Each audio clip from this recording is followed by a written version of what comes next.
to our other top story of the night here. The Office of the Inspector General has released the final report in the deadly police shooting. 2 Bristol officers were ambushed and killed in the line of duty. We're learning new details about what led up to that shooting and new information about the night in October 2022. Fox 61's Jake Garcia is joining us now. He's been combing through that report and the new body cam video.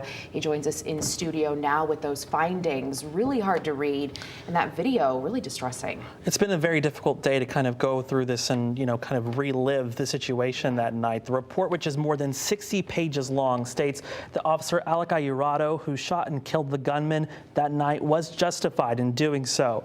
Iurato was wounded in that shooting that killed his colleagues, Lieutenant Dustin DeMonte and Sgt. Alec Hamzy.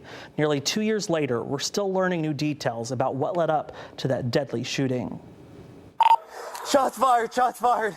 More cars, send everyone. The Office of the Inspector General detailing the night of October 12th, 2022. Investigators say it all began when the suspected gunman, Nicholas Brutcher, and his brother Nathan arrive at Bleacher's Bar in Bristol. Investigators say at some point Nicholas began arguing with another customer, leading to a fight that was captured on the bar's surveillance video. A bartender calls police.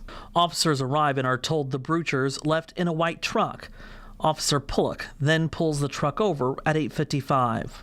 It's during this traffic stop that video shows Nicholas getting aggressive with officers and making derogatory comments towards them. The back and forth continued between Nicholas and police, where later Nicholas can be heard on video making a threat towards one of the officers. I really want to hurt you right now. So bad. Yeah, man. Oh my God, I'm sorry. Tell him to get in the passenger seat, buddy. Tell him to get in the passenger seat, please. Like I won't. He doesn't listen to me. 800 yards, yards. Because both had been drinking, police towed the truck and ticketed both brothers for public disturbance. Later that night, at 10:32, Nicholas calls 911 requesting officers, saying his brother Nathan is becoming violent. I can't even say if it really is an emergency. I just think that this young man needs some talking to.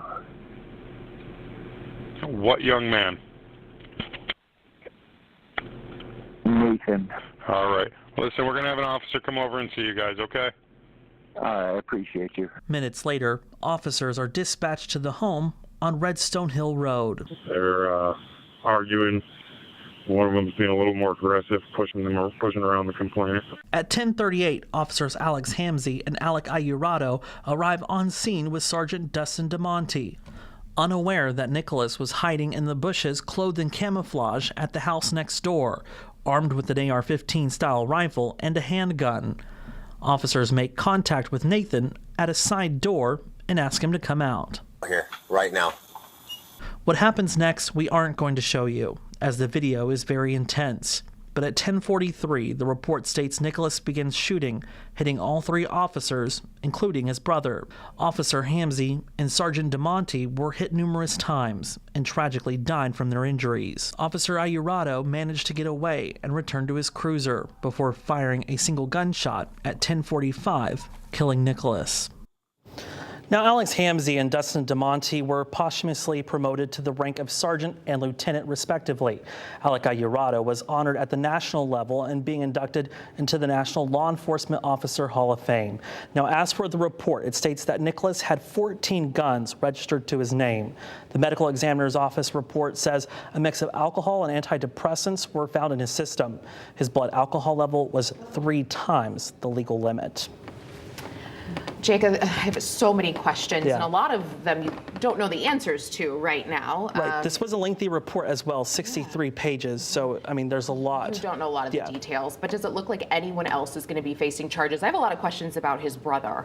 Yeah, and it looks like they say that right now at this time they don't have enough to charge the brother. They're saying that it doesn't look like he's completely innocent, but they don't know for sure. So they're saying that they don't have enough evidence to press any charges as well. So yeah, interesting. And was anyone else at the home at the time? I know this was his parents. His brother and his 2 parents were home, and they were there as a witness as well to what unfolded. How hard for those parents to watch that. Really terrible stuff. All right.